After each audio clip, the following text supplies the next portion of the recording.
kwa sababu umetupa nafasi nyingine tukawa mbele zako mchana wa leo, na si kwamba tukanene yaliyo yetu, ila tukakutukuze wewe mahali hapa ambapo tupo.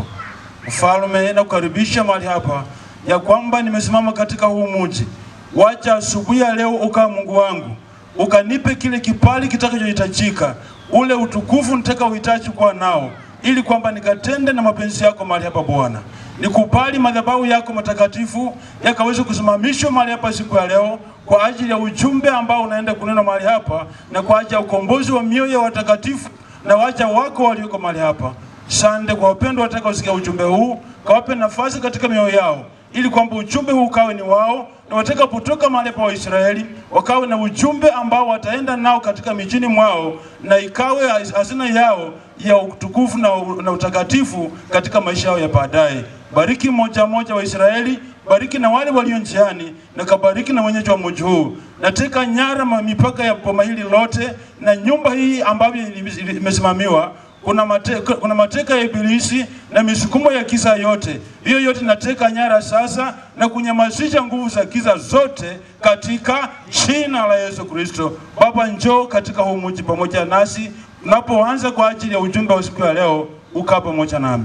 Tukuza wapendwa wako kwa katika nafasi, ili kwamba sikie ujumbe huu. Ni kwa Yesu nimuomba na kushukuru. Napenda Mungu naye anamchukia ndugu yake ni muongo. Kwa maana asiyempenda ndugu yake ambaye amemuona hawezi na kumpenda Mungu ambaye hakumuona.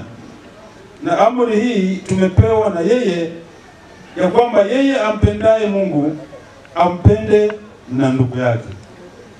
Bwana asifiwe. Basa alimza nguru rahisi sana. Marasa nenye lokolo mao kubusi meta nenye lokolo mamosi ndulango walikubeyi. Evangeli boleli omundu lokolo mali kazi mawele.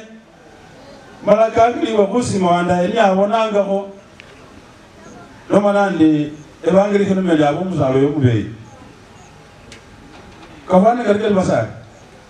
Unawezekana ngono lokokenda no nyola kana nafasi ya mundu basa lebondi bokenda ni nabo bali kana nafasi ya mundu okala kabenya omundu onyala wacha wekala abundu se wachunga sindu malewe niyo wama engo wenye onende bewanda ebali ko batite bali sasimpene nawe balolo moli omundu se ali ko enyuma wase onyala wacha wakola kagazi raisi kanotawe mala ko ngana ko mobe odo kobe kwa biambe sana. Nona so nende busi imeta kwa ufupi. Nona nende busi imeno ulo alende mlale nyuma ni alonya wara abundu anano mala wabule hao wacha kushikulicho sala kusumbwa ngutawe. Nona nende busi imeno bonambo kolango sigeja na imani na wabo. Ona asifiwe sana. Yesu asifiwe. Kwa hivyo busi ime elise mundalembo msana egeja huyo yete wewe nyola na kufola basali. No tango busi imeno nyola mbuke mwe kumuyo ko obona burafu agarikari webo wanda yeso bonende kumulembe tawe obona burafu no agarikari we litulso nyola kumulembe tawe maana gachakari wasalisa kuli kulaita omwami Yesu afume sana. Yesu asifiwe. Amen. Kitu kinachofanyika kulingana na mimi pasipo ya maombi. Wewe niye fa kumenyele na kuisaya osaba bulisindu nyola na kunyola. Nonenya kubolera liwala msale ili kwamba olimanye mala nenya kukulagulira sikila yakule kulo free kala bantu bakaliwa wewe wafumu bolomo hata muje kazi ndio bakulakuli. Lakini nenya kukulagula free mala wele na asima wala anakulira ili kwamba kumchuli omanyenga noko kende. Bwana asiwe sana. Nenya kuzoba ibarwa ya Yakobo egeja wandu bose umulyango kwa ne kwanja kumstari kumtitiko 13. Biblia inasema hivyo wapendwa. Haya basi ninyi msemao leo au kesho tutaingia katika mji fulani na kukaa humo mwaka mzima na kufanya biashara na kupata faida. Lakini hamjui yatakayo kwako kesho. Uzima wenu ni nini?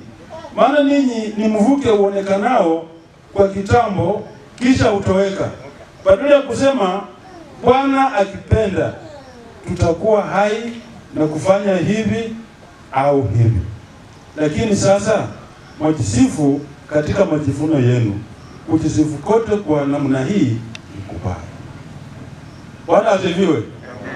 Unende bazale benda alano wakala kumwe kwe chule. Nikomba ngabantu babijane ne maono. Maleze ndumali ko nne ine nanyira mobisi.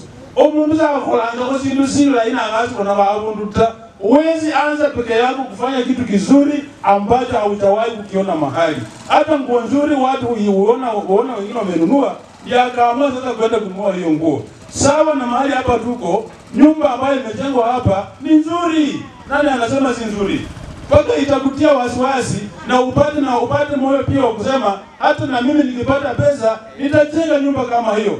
Hiyo ni vizuri. Bwana asifiwe.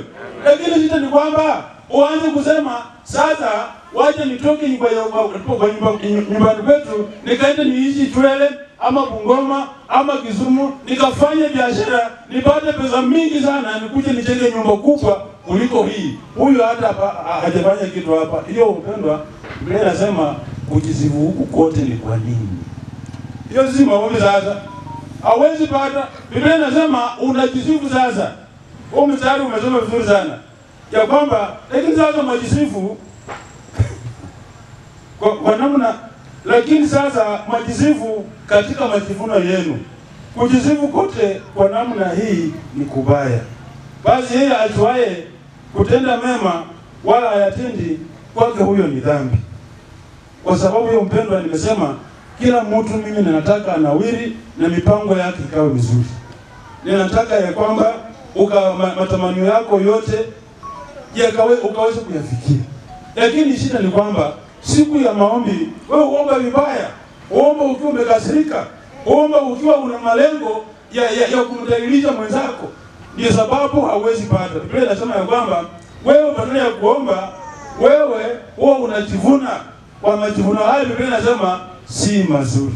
Biblia inasema ya kwamba Mungu alimnena na nabii Yeremia akamtuma na ujumbe huu ili kwamba akaupeleke mahali kutoka kwa Bwana. Ndio Bwana liamba umwami basali. Katika siku za Yoakim, ndio Bwana lieta mutindalo cy'umwami Yehoyakimu mwana wa Yoshua, umwana wa Joshua, mfalme wa Yuda. Aba ndio mwana wa Yuda chindale cheche.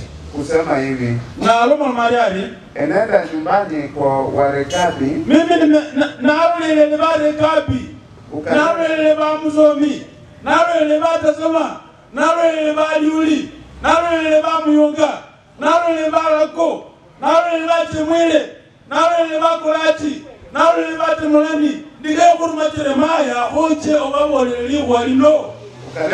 Ukawalete nyumbani kwa Bwana. Maana utakwambia enda waambie kwamba imefika wakati ya kwamba mkatoke mahali muko na tukaende katika nyumba ya Bwana. Katika chumba kimoja ukawape divai wanne. Biblia inasema ya kwamba Mungu alikuwa ametuma ujumbe ambao ni tadanishi. Urume nibo we aba na arumene burume sana bukafikiri watawe. Anano buru magamuja kubola buli.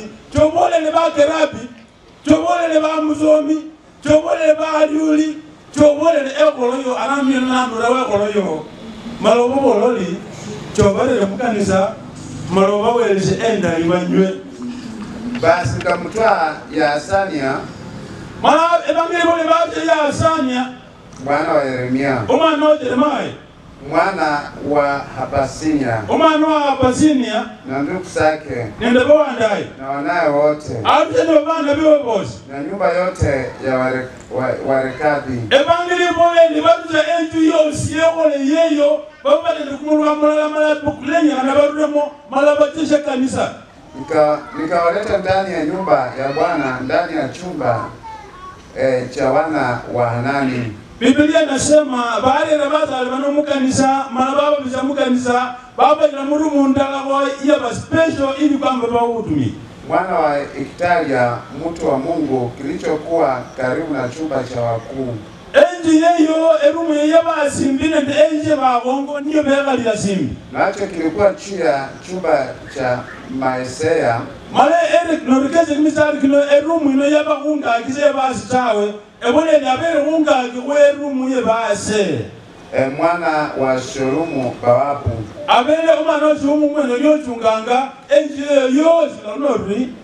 omulebe ka arerana no sipanda desk y'abantu bachunga egate bagiranga ni mabawabu nono abere eje nende korofa abere malabe halasi bantu bachunga egatse yeyo abe naone bengi shamo basali bano mkorofa ili kwamba baba udumi izenda kidogo.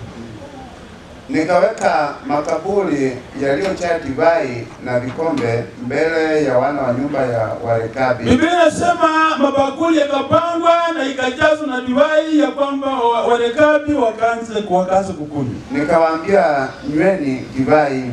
Biblia inasema wakaambiwa nyweni divai. Bwana asifiwe. Hawa ni Warekabi ambao huwa hawakunywi divai. Lakini wamewaleta kanisani wanawaambia wafanye nini? Kunywa divai. Songa. Lakini wakasema hatutakunywa divai kwa maana Yonadabu mwana wa Rekabu baba yetu. Sikiliza wapendwa vizuri hapa. Wanajibu ambalo wanapeana wakiwa kanisani na msingi wake unatoka nyumbani kwao kwa mila na desturi za kwao kwa mababu zao. Wanasema kwamba sisi hatutakunywa divai. Sisi wala wake zetu hatutakunywa divai. Sisi na watoto wetu peke yake, wakike na wasichana na wavulana, bali familia yetu yote hatutaonja divai. Baba yetu atuamuru akisema msinywe divai.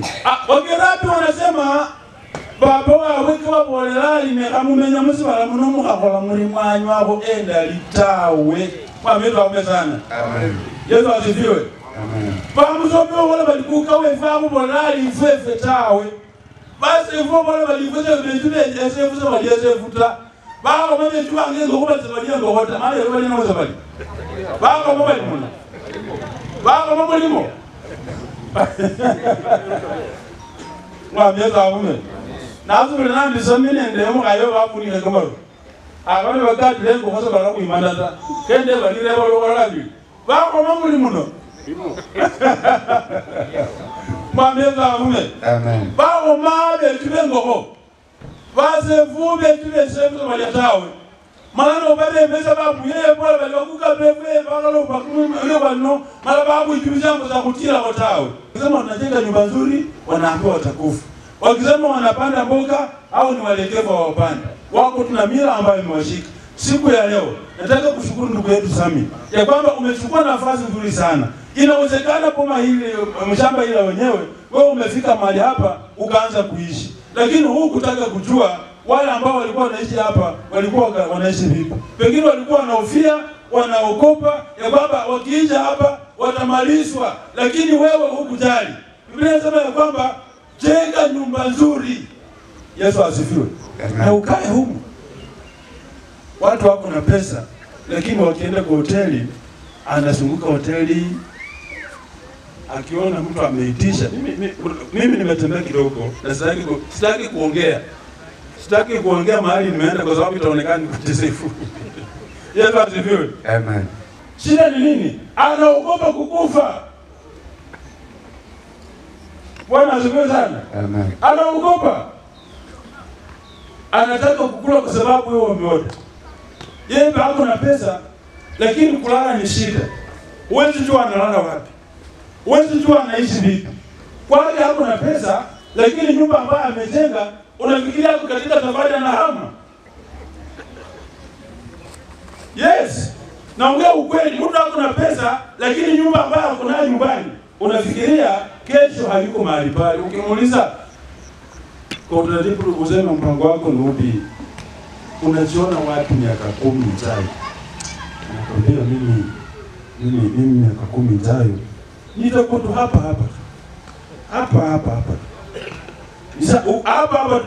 Hapa ni sawa. Sasa mpaka naogopa kumuuliza na hii nyumba unaionaje? Kama miaka 10 unajiona ukiwa hapa tu na uko na pesa, kwa nini usijenge ile nyumba ambayo utakaa kwa nyumba hiyo miaka unasema hapa tu? Mpaka wengine wanakufa kiaje nyumbani shida. Bwana kwa bandani. Basa ngeze ndio ndio basa. Kuna basa abugandi. Maikafa hapa kafa. mala osile bechangao kali zawa mbele binda itawe ono fomo ale gremana mo homtawe sikira obolango bali kuliza bali peta mala kumutambo uko olekera mama ayi wakala sana wa ngombe wanya wa mbele bikini tawe nona wale gremana no mutawe no mumule Bwana asifiwe. Amen. Ukiwa katika nafasi wapendwa, chenga nyumba nzuri. Hata kesho ukikufa, wale watoto ambao umewacha nyuma na mke wako wataishi katika nyumba hiyo kwa amani.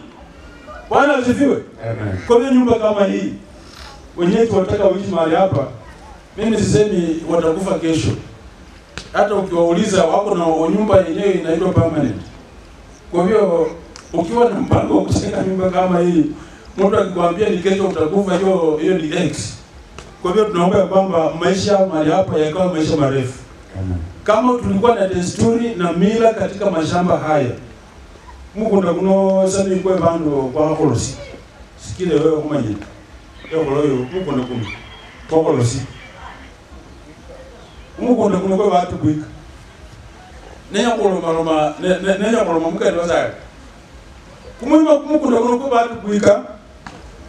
Mala batu kuika olobilo kanesami kumwipaka kyo kino gwasiro raundi noja wacheka mukali bulai pako nyawanyola komo kumubili ko mtu kuika basiha kaba zabasiha mota abundu anano batu kuika bapa nilakufikabe kachi tuhomalo bakano mala nyo bali makombe na balila anga kubela kumipaka kyabo mala kumpaka kwabo munalako nikwe wingire mwale wewe kolengeni. Nono mila na desturi ya batu kuika ne anja ura ulipuka wajirani kubela batu kuika extenda paka mipaka kyo ne icha kutila wana bone de family yo kubele wewe ingira mikunda ke mipaka ke batu kuika mamyezo wamezana. Amen. Sisi zikuko anano sinisila shogina no kabali kumukunda wanyola kungira eli halali wakulipila gharama yetosha. Noli programe tosha no kuba loma sikamo wele abundu anane zenya na tawe nende family zikanyole kumulembe sikira kumukunduza ne batawe senandu lo mundu tawe nali pakarama kamili kuseni nije sinabane nacho ne wolele kazi mulukesi nyana alipo kumukunda kuno wele nono binyaje ndi kitabu che batu kuika chikeja paka mukali munotawe ne sami wo. Amen. Lakini kabali wewe mukunda kuno mungira flanerizi enda aleshinde yona yola no saba wele msali sokoja kuona tawe nabo lele sami okundeza uli kumukunda niko limo okayomanye kumukunda kuno kubandusi nabantu banangu bamenyanga bakolangasi nesina sizombwange koleye ili wakati no kama wajirani zanjira kuunya nolela kimime kike na chile ndibajapa na chiche omanye lisa baliongo wacha muli frame sami ihalana no waise batu batu kuika bano ololele bamenyanga baliena mwingi akufana ngekirena ili kwamba family yo inoyola no una wili ne ya mundu anana kabone ndio sikira hata abachinji te mtown chose chinji kinachiri mo bindu kichimo mikosi oba munju ndala wafaula sana hata kaloli panga pera isi erendi unaomba bindu vyo vyokoleka kwa kazi uko na amani pesa uko nazo lakini mpaka unaona si at least wa upgrade ulikuwa kwa one bedroom uende kwa two bedroom sasa katika ile hali ya kwa upgrade unaenda kwa landlord mwingine mwameza umezana. Amen. Maleshide betangeriri mukugenda kwasi na nyolile bandu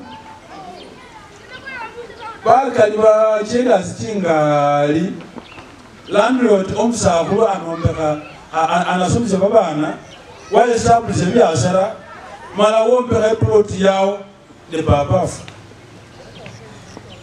wabyamezana. Amen. Babanga nafa naba enjino eramasi wa mai no naba landlord no omundu ufile ino kaba limukali mwe kumoyo kwewe kaba nende kumoyo fulani asumbuanga no banambo no ojo kumenya mundu momo ojo kukoza kumulembe kubera enjino mundu li charge enjino kanyanyazo mundu fulani no ne ojo kunya kumulembe mundu momo ta kadhalika nendanga nano family neganja kumenya weriri ikinele kamana na kuchaguza bawere na kwanja kuingira mu njungomo babenele kumulembe kinimane ne desturi kile bantu banano nende bantu barangira kale kangora na kibadhuru tawe amekuwezesha unatakana kuichukua ukaibishi kwa mikono ya Bwana ya kwamba ukamwambie kutokea leo na kuendelea mbele baba mimi nitakuwa nikikaa mahali hapa nitakuwa nikiondoka na kuingia mahali hapa ndio kwangu. Yesu asifiwe. Kwa hiyo Bwana anapokutafuta akupate hapa. Biblia inasema katika Mkuu wa 38 kwamba uondoka hapa atakubariki na urejea hapa atakubariki. Sasa mahali ambapo unaondoka na kuingia anatakikana kujulikana. Kwa hiyo Sami kuanzia leo na kuendelea mbele atakuwa mkazi wa mahali hapa. Kwa hiyo sisi tunamwombea kwamba atakapokuwa akitoka na kuingia katika malango hayo ikawe ni baraka. Bwana asifiwe sana. Amen. Yesu asifiwe. Amen. Utaondoka katika malango haya na baraka, utakuwa ukiingia na baraka. Mungu atatukuza watoto wako na atawafanya kuwa vichwa wala hawatakuwa chini. Atawaweka juu wala hawatakuwa chini kwa sababu hamtakuwa mmemwacha Mungu muumba wenu. Kwa hivyo hilo nalo lisiwe mbali nanyi. Tumesimama mraba kwa ishara ya nyumba. Kwa hivyo tutainua mikono yetu juu kwa ajili ya kuomba. Baba wetu Mungu ishe milele, mtakatifu wa takatifu. Tunakutukuza Baba, tunakupa sifa na enzi kwa sababu ni wewe umetenda jambo hili maishani mwetu. Peke yetu sisi katika udhaifu wetu wa wanadamu hatungeweza kulitimiza. Lakini katika wewe Bwana umeliruhusu hili likatendeke. Mfalme tunasema ni asante. Tunasema ni asante tena Mungu wa Israeli kwa kutupenda na kutupa nyumba hii maishani mwetu. Ndugu zangu umembariki na nyumba hii wa Israeli. Angeweza kusimama peke yake na akaweza kujenga.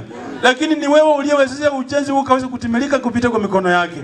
Tuombe ya kwamba kuanzia siku na kuendelea mbele, yeye na familia yake watakuwa kikaa mahali hapa. Hii si nje ambayo alizaliwamo. Yeye ni mhamiaji kutoka katika maeneo ya Toloso. Naye anaanza kuanzia leo na kuendelea mbele kuishi mahali hapa. Naomba kitu kimoja Bwana. Haya ni mashamba ya watu tofauti. Haya ni mashamba ya watu kuika. Na desturi za kwao ni tofauti. Na mila zao ni tofauti Bwana. Kutokea leo na kuendelea mbele, damu iliyomwagika katika mashamba haya isije kageuka kinyume Bwana.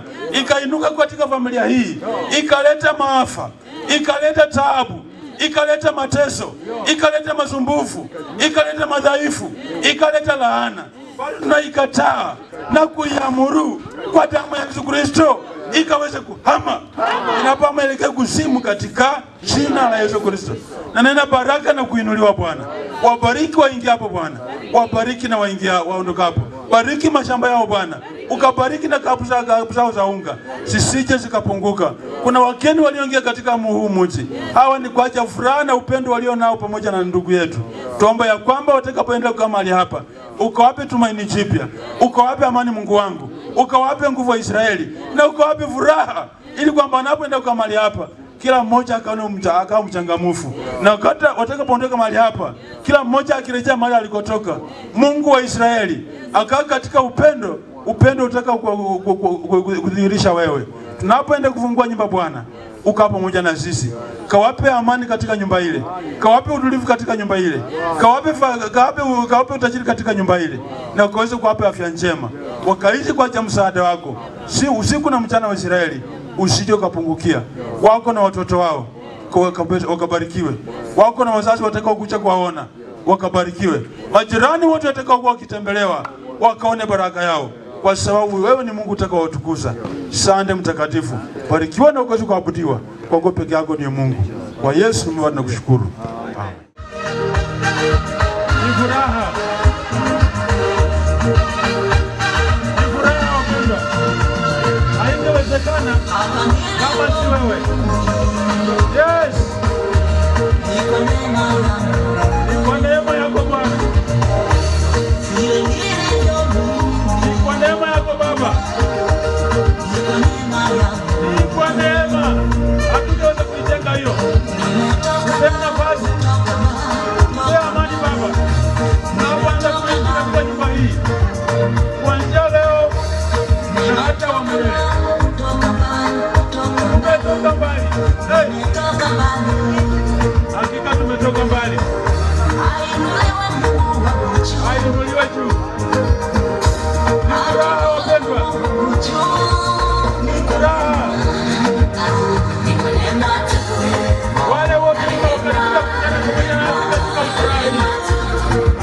inawezekana wapendwa, lakini katika yeye mtakatifu mmoja inawezekana. Yeye ndiye tunaye. Haleluya.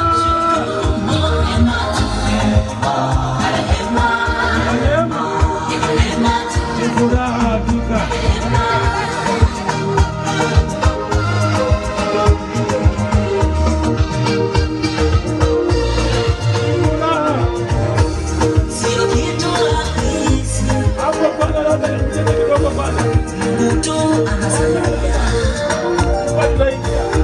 Sio kazi nyepesi,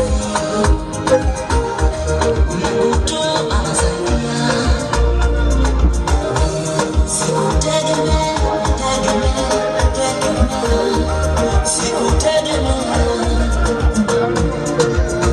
ingewezekana kabisa.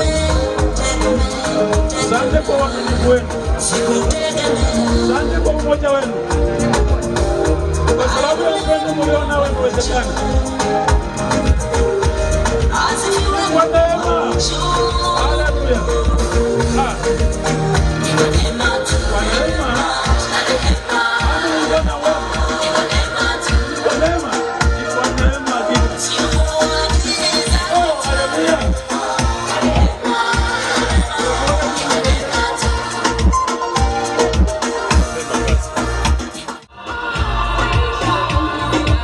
Watoto pia wanataka kuonekana waende naye.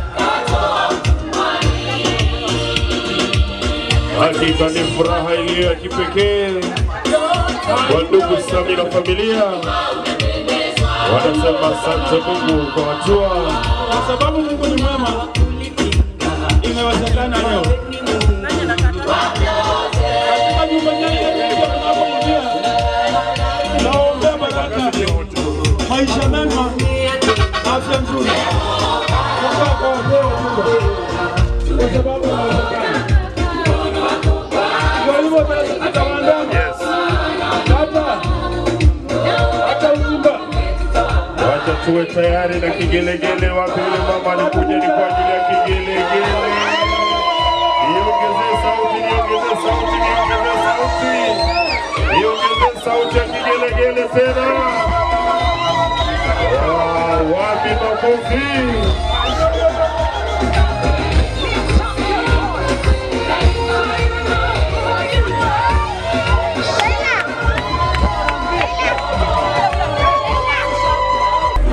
Haya, wengine tutarudi kuketi chini, wengine turudi kuketi kwenye vitu vyetu.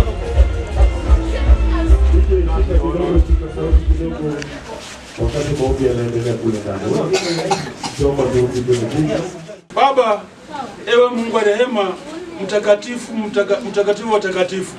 Ninakupenda Bwana, ninakupa sifa na utukufu kwa jinsi ulivyo mwema na kuwajalia wapendo hao wakajenga nyumba hii. Na kwa siku ya leo Bwana, wametuongoza mpaka tukumeingia. Tunasema ni asante. Hakika inapendeza Bwana. Hakika inapendeza macho. Inapendeza macho Mungu wangu. Lakini sisi tukisema inapendeza macho, kuna wale ambao wanachukizwa katika mioyo, wanaoweza kuwavizia kisiri, wakalete bisirani, wakawasukumia mazingaumbwe, wakasukumia nguvu za giza. Hao wanawateka nyara sasa katika ulimwengu wa roho. Wanyamazisha wote na misukumo yao sasa na kupinga katika jina la Yesu Kristo. Kila sarakasi na nguvu za giza zote zitakazojiinua katika mji huu kwa ajili nia mbaya, mioyo itakayokuwa ya uchungu, inakataa kuanzia leo na kuendelea mbele katika jina la Yesu Kristo. Na nenda baraka na kuinuliwa, na nenda uzima na kuendelea, na nenda kuinuliwa na kutukuzwa kwa sababu ndiye Mungu wetu. Sande shalom. Kwanza na kuendelea mbele Bwana, wakapati kibali machoni pako watakapokuwa kama hali hapa. Wanasema watakuwa kiondoka na kuingia katika mji huu kama mji wao. Kwanza leo na kuendelea mbele. Ewe Mungu wangu, katika Mungu wa 28, kumbuka maandiko yako. Usiwache wapendo hao katika mji peke yao, bali ukikaa pamoja na wao. Malaika wako watakatifu watakao kuwa pamoja na wao. Ni nyumba hii kwanza leo na kuendelea mbele. Wasije kukosekana. Wakawalinde katika mji huu, katika upendo wako pamoja nao, katika furaha wako pamoja nao, katika machungu pia wakao pamoja na wao, kwa sababu haya ni maisha. Asante mtakatifu. Uzoni ukaabudiwe kwa sababu ni wewe peke yako. Kwa Yesu nimepata na kushukuru. Amen.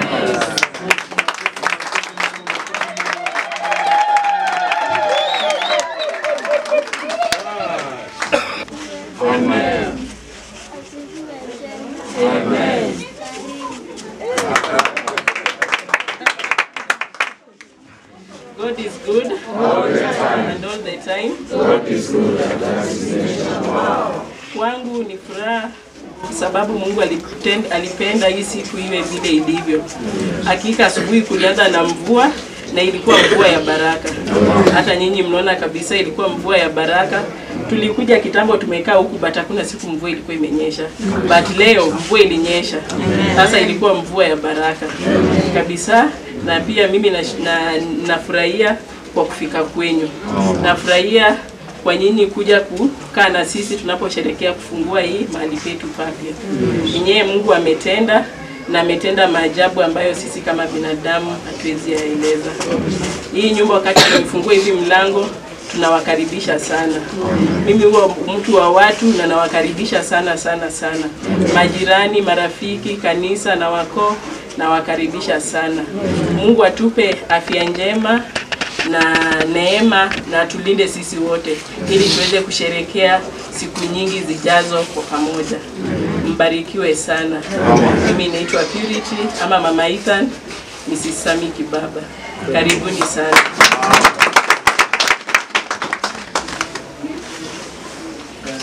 Bwana asifiwe. Amen. Asifiwe tena. Amen. Mimi ni mwenye huu mji. Naitwa Sami Kibaba. Vile mama ameongea. Mimi ni furaha kubwa sana. Mungu ametuwezesha mahali tumefika hapa.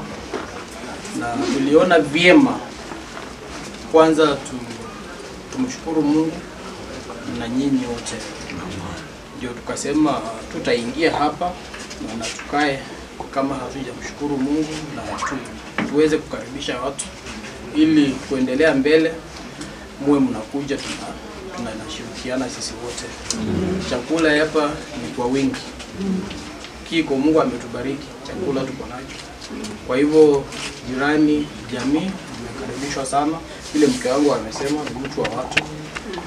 Mimi sitakuja niulize eti hii kiti nani alikaa hapa. Unaelewa hiyo kitu? Iko wazee anakuja anasema na hii kiti nani alikaa hapa. Je, ni mkae mkule na mkunywe. Sawa sawa. Nimewashukuru sana na zaidi nataka kushukuru mke wangu na watoto wangu. Wameambia majina zao. Wamekuwa yani ni baraka sana. Wamenisaidia, tumesaidiana ndio tukafika mahali tulipo. Bila yeye na bila hawa hii nyumba haiwezi itwa nyumba. Kweli? Kweli. Kwa hivyo karibu sana wapendwa. Karibisha sana. Yes. Mimi moyo wangu umejaa furaha. Amen. Ani manyando mazinani. Lakini kozinga luzira na. Wewe. Utukufu unamrudia Mungu. Kwa maana yale Mungu amefanya mahali hapa sio Sami peke yake na bibi yake. Mungu. Bwana asifiwe sana. Amen. Sasa mimi nashukuru kila mmoja ambaye ameingia mahali hapa. Nashukuru ndugu yangu na shemeji. Yeye shemeji yetu amekuwa kama mama yetu, analea watu wengi, analea jamii. Bwana asifiwe. Amen. Nashukuru Mungu kuwabariki na kuwainua na kuwafikisha mahali wamefika.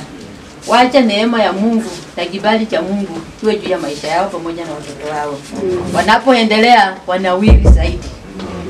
Na pia watoto wao wabarikiwe.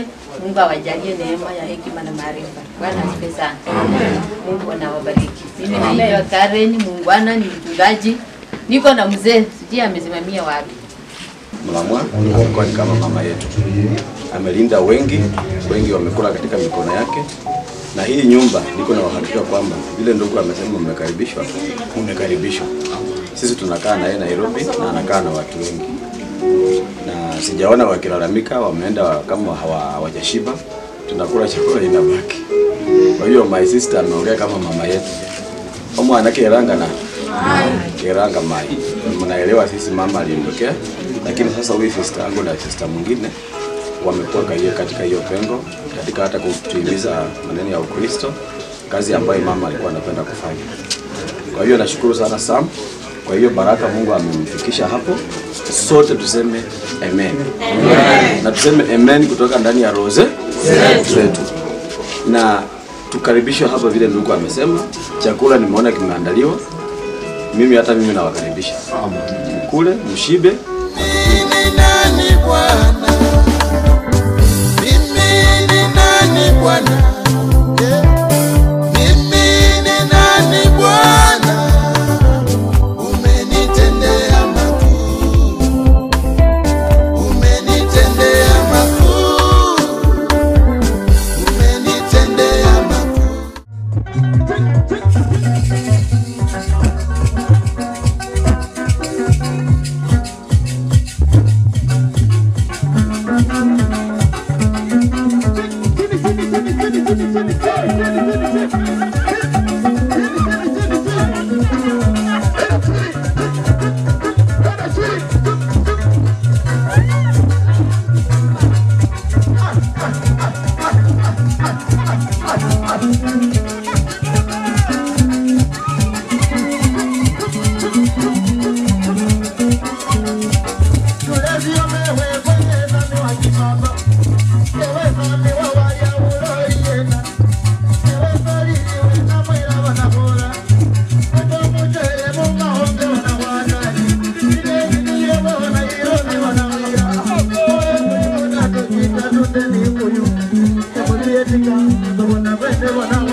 Sami nimefurahia na nimesoma mengi.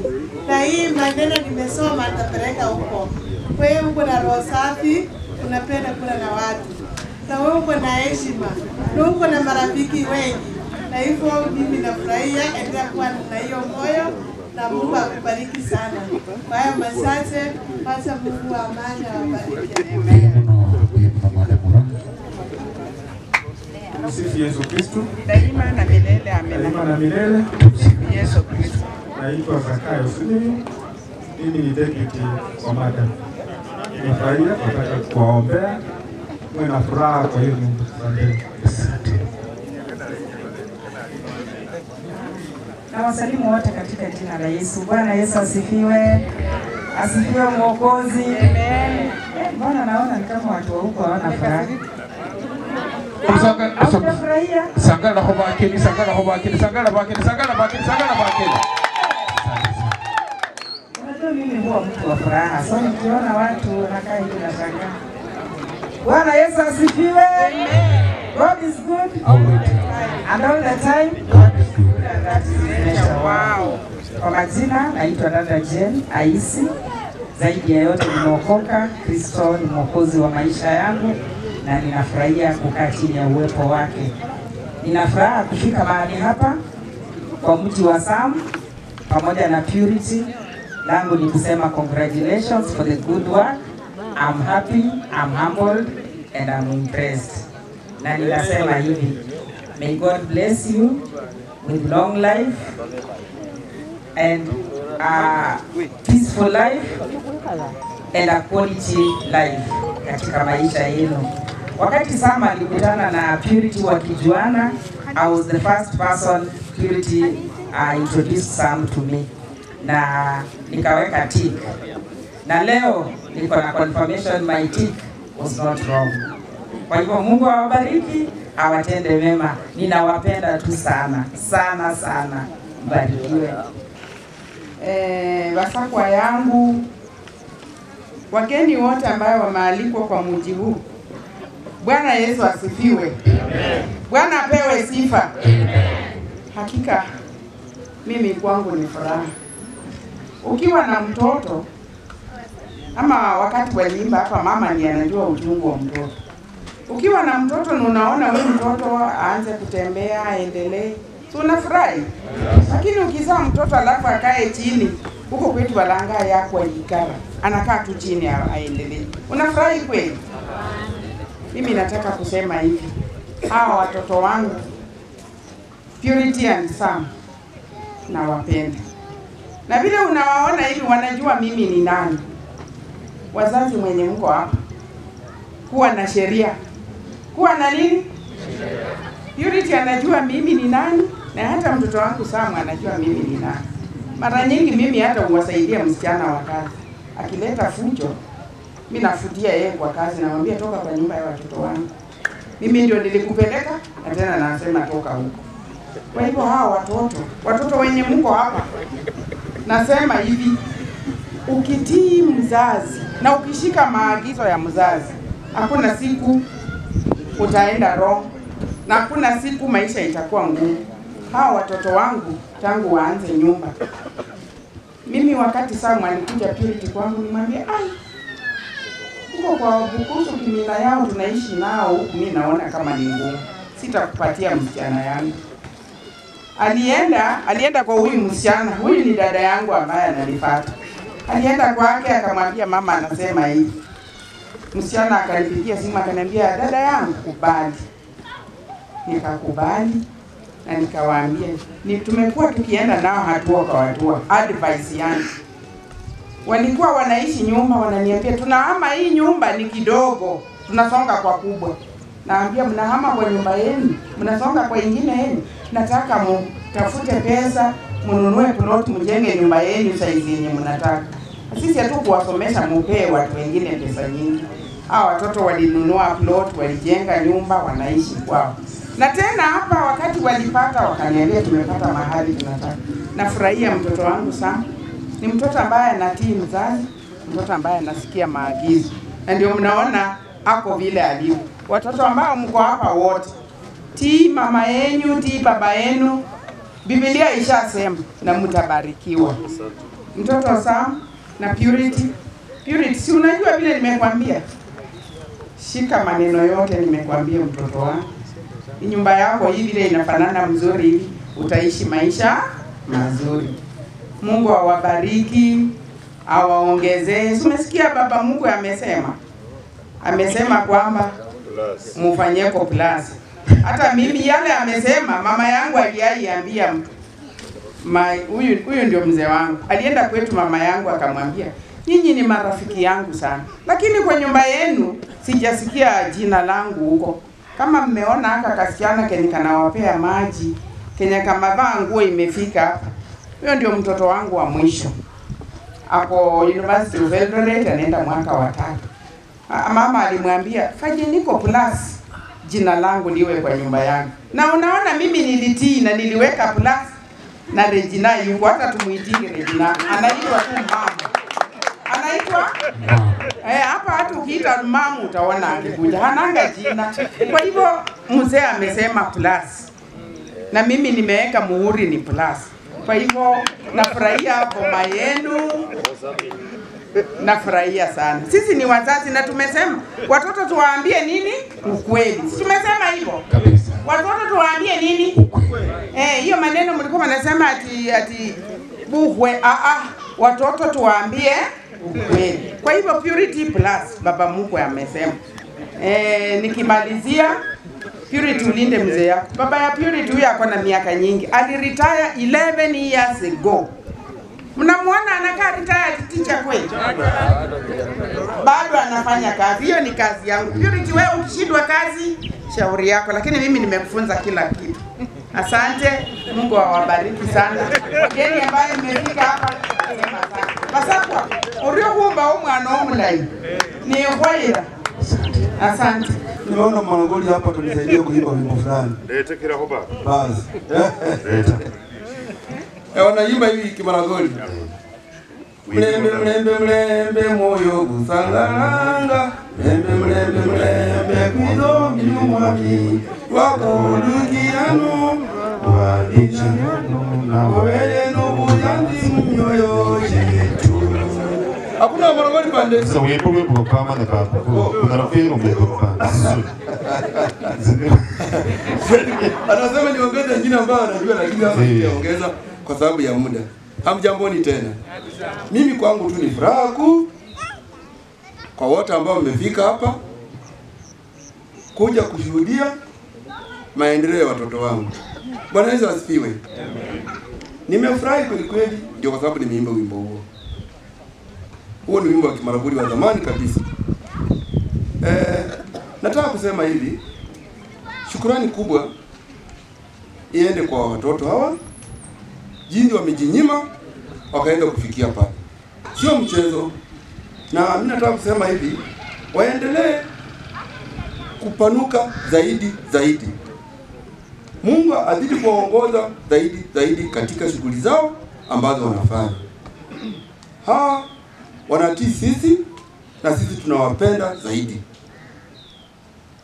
Wanatutembelea, tunafurahi. Wakiwa na njaa, sisi pia tuko na njaa.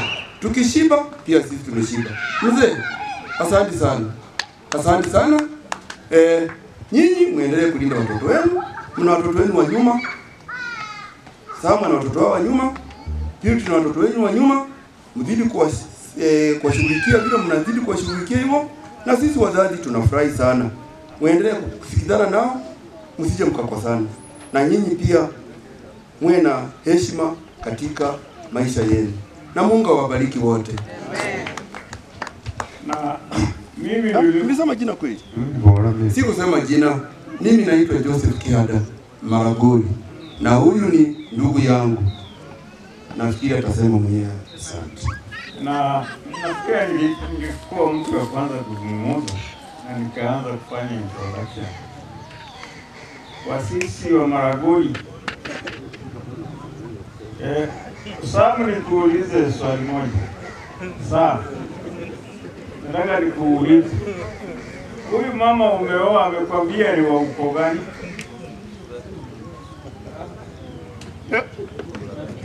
Maragoli mko na ukoo pia?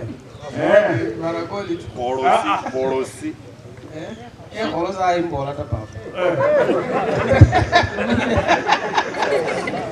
Utapigwa fine. Unaweza kuwa mzee alitembea huko na akapita na akapata hii. Na hii ni iwe ni matunda yake. Utafanya namna gani? Takupiga fine. Kuni wewe ni mkana muku. Mama ngejineda mwiro. Muko azuri Mzino mudade mu. mkana mukui.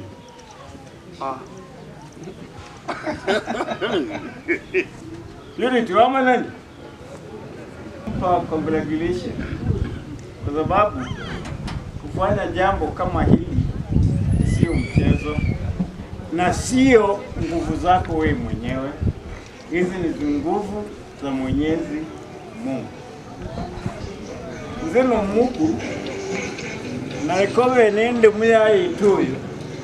Bana barogo muskima wamuko muskim bana. Mimi ndio nawasimamia alafu huyu ananifuata. Ndio sababu mmeona amenipa microphone nizungumuze mwisho. Na ukiwa mtu wa mwisho kuzungumuza, huo unakosa maneno ya kuzungumuza. Watu huwa wamezungumuza yote. Isipokuwa kitu mimi nasema, Mungu amlinde na ampe hekima na nguvu muendelee zaidi. Asante. Wasami na cousins tunakushikanisha wote wakuja hapa mbele wazungumze na watu. Vile vile wafurahie nini? Wafurahie kazi ya ndugu yao na dada yao Purity. Anguka nayo DJ. Twende kazi. Kazi ni kuja mkianguka nayo. Wapi Gen Z?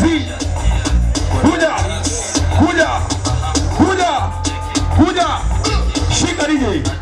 Unajua kuanguka nayo. Wazi waonyeshe. Eh?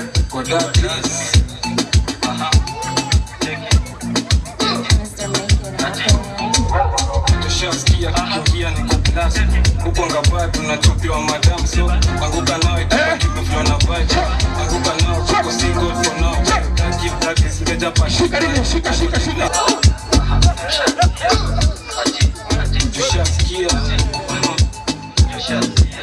kwa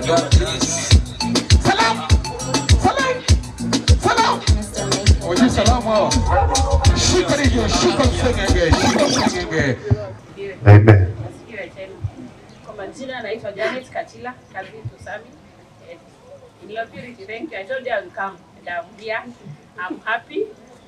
Actually, pia mimi nimeanza kuona hiyo Mungu afungue njia hata mimi nijenge kama hii. Wacha Mungu aendelee kubariki na atendee. Amen. Amen. Jina naitwa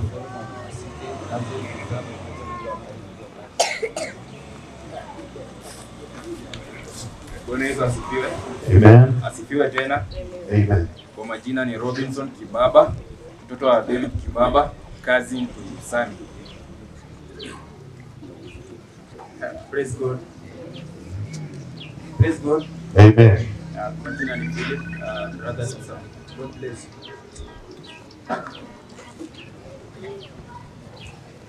Bwana Yesu asifiwe. Amen. Bwana Yesu asifiwe. Amen. Mimi nashukuru sana.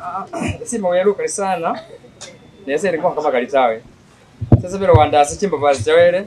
Ndio sika laba chawele kwa boto sibewe. Bwana Yesu asifiwe. Kwa umbali Mungu ametoa ndugu yangu na shemeji. Mimi nasema uwepo wa Mungu uende na nyinyi na Mungu asiwache aende na nyinyi kama wana wa Israeli mambo yenu yote. Nashukuru sana. Kwa majina ni Godwin Waliaula Makoha. Babangu ni Jack Juya. Nataka kumshukuru Mungu kwa kunipatia babangu sana. He's been a very good brother to me actually, and his sister in Purity. They have been my parents and they have mentored me to whom I am today. And thank God so much. And I'm so happy for this event. Nashukuru sana, yani si Mungu tu ambariki. Mungu ambariki. Asante sana. Kwa majina ni Osborne Nathan and last born. Wakina sana. Thank you so much. Osborne. So, Sami, we say just thank you. It's a great work that you have done, and it is you have taught us a lesson. Just see, as you grow up, you are going to do the same. Thank you. Wewe ni msanii? Wewe ni msanii? Okay, thank you.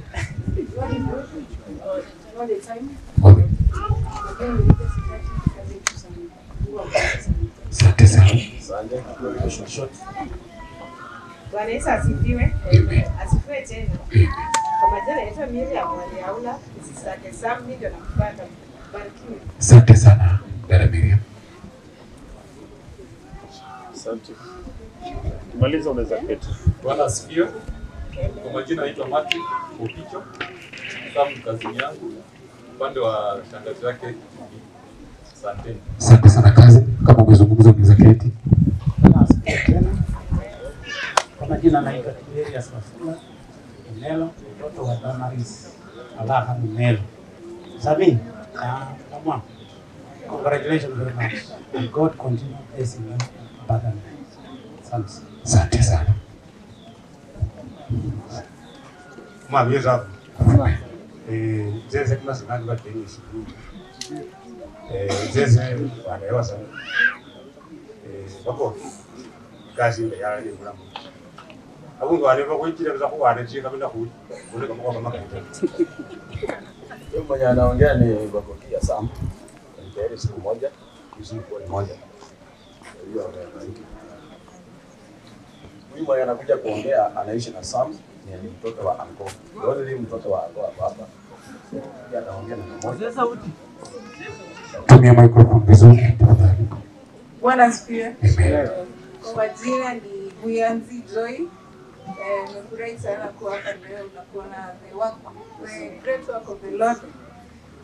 We thank God. One word I can say ni tuendelee kwa sababu na unity. Tuendelee tu kujenga ndani ya Mungu because this is his work. Also without God all this is in vain. So tushukuru Mungu kwa yote ametenda. Asante sana.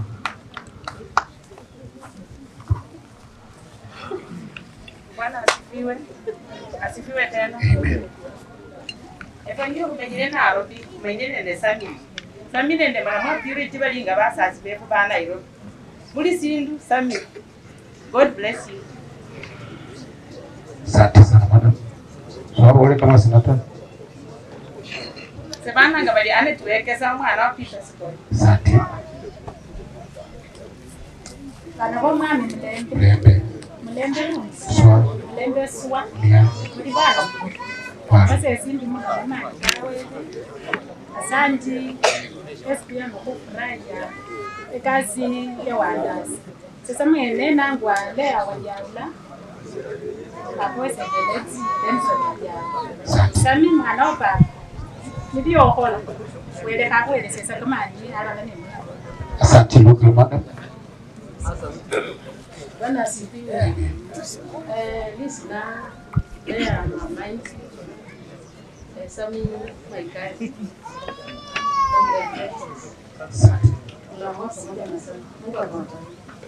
Now I know now.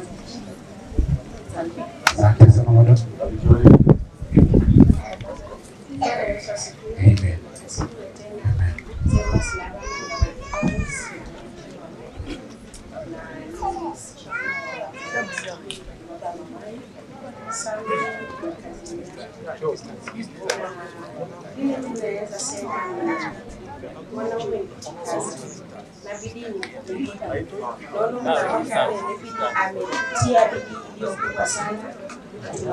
Bwana Yesu asifiwe. Amen. Bwana Yesu asifiwe tena. Amen. Waza angali. That means you are happy like okay. Sasa mnasi na wana ngalikale baba. So mwana hapa Peter Story. Briefly endoku roma hoku uswanda sasa. Mwana hapa ino alumundu mwe. Hata Nairobi yeye FF ngakwikalanga is a very instrumental person to us, especially as young cousins. Anytime nakolekona ende shida yosi or we need any advice, mwana wapa kuweza failanga ta. In any assistance kulinda family alumundu imayebweni wa kwanza. Nesese ngediana nendindi I spend most of my time there and most of it wisdom is in Sonyolanda. Non è stato curiosi, sono stati capita nani papo, oi papo na iloka. Wanda se wala kuyete nende mlamwa purity as you continue serving us. Kile wewe wote siengira marefu bati tiwo kuikomba kule kulonde kunda nene. Asante Luka. Bwana asifiwe tena. Ningependa kumshukuru Mungu kwa kutujalia siku ya leo kuwa hapa. na pia namshukuru shemeji kwa mwaliko wake na kwamba tukuje tusherehekee pamoja. Langu ni shemeji kusema tu kwamba tunashukuru Mungu kwa kila jambo na tunakuombea Mungu azidi kupanua milango ili uzidi kubarikiwa zaidi pamoja na Purity. Asante. Kwa majina naitwa Lydia Mkota.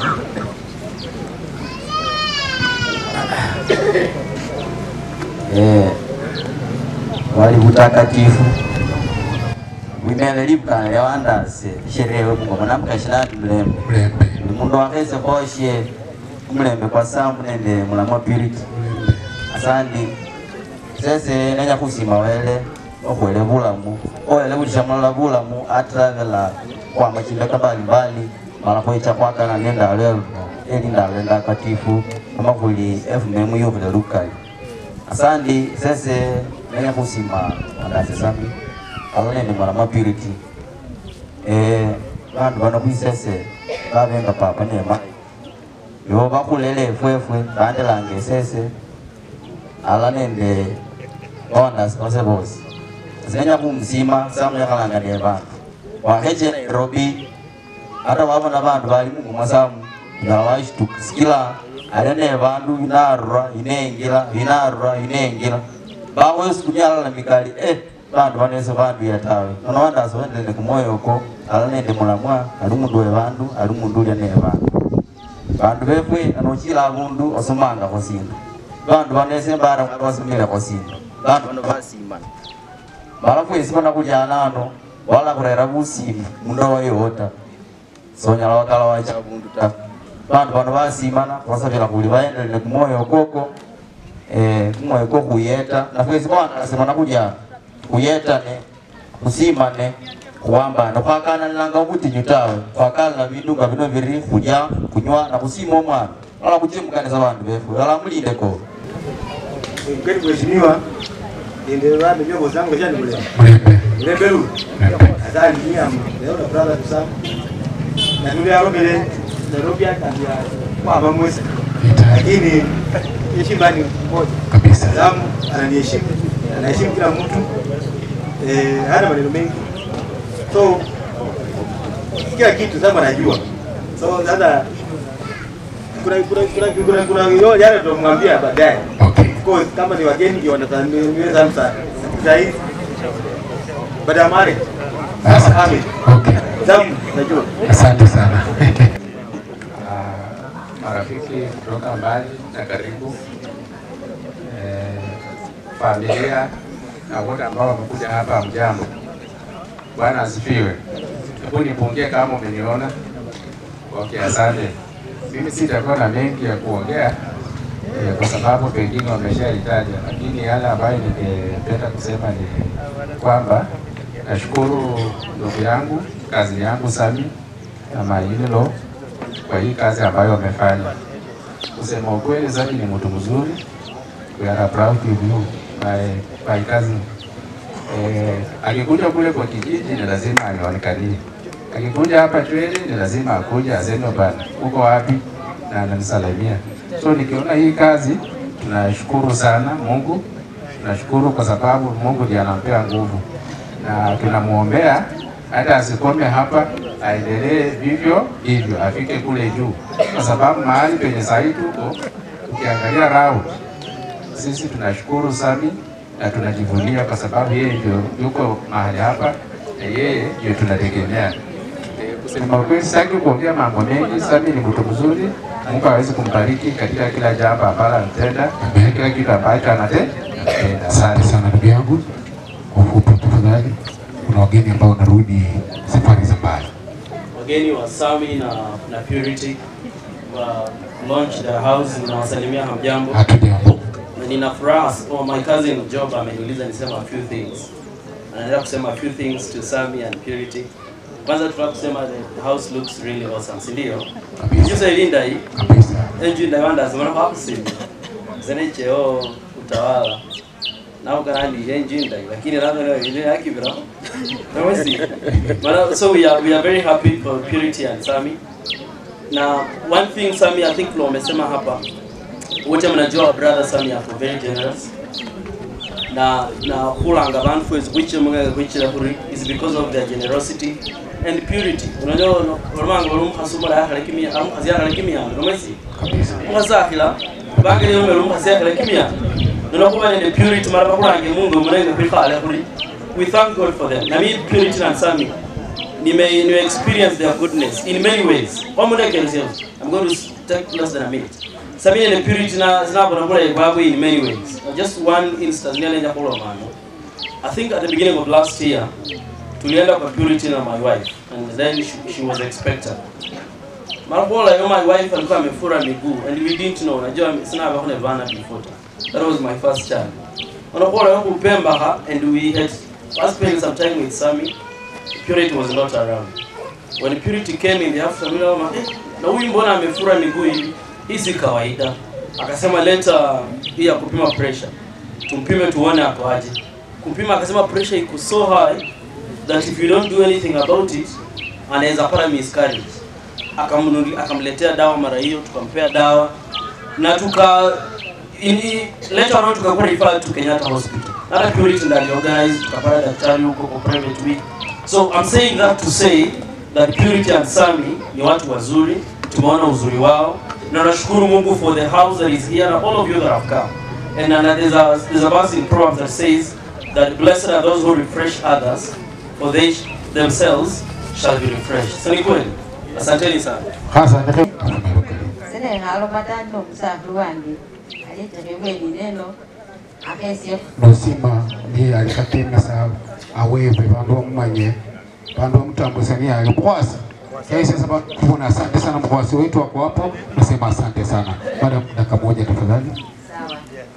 Sisi simba wele hukuselino. Wele huku wabulamu manakuwa labiselino. Na sana nashukuru Mungu na nashukuru baba yetu akiwa mzazi. Wakati mama alienda tulilia, na wakati huu tunafurahia kwa makuu ambayo Mungu anatenda. Bwana asifiwe. Nashukuru huyo mzee amekuwa mlezi mzuri, amekuwa mtu ambaye anatupa advice, anatusaidia, amekuwa wa upendo katika jamii. Naomba ya kwamba baba Mungu asidi kukubariki sana na akuongezee miaka. Sam na Mlamwa ni watu wa ajabu ambaye hata huwezi kuongea mambo mengi. Wametenda mambo makubwa katika hii jamii.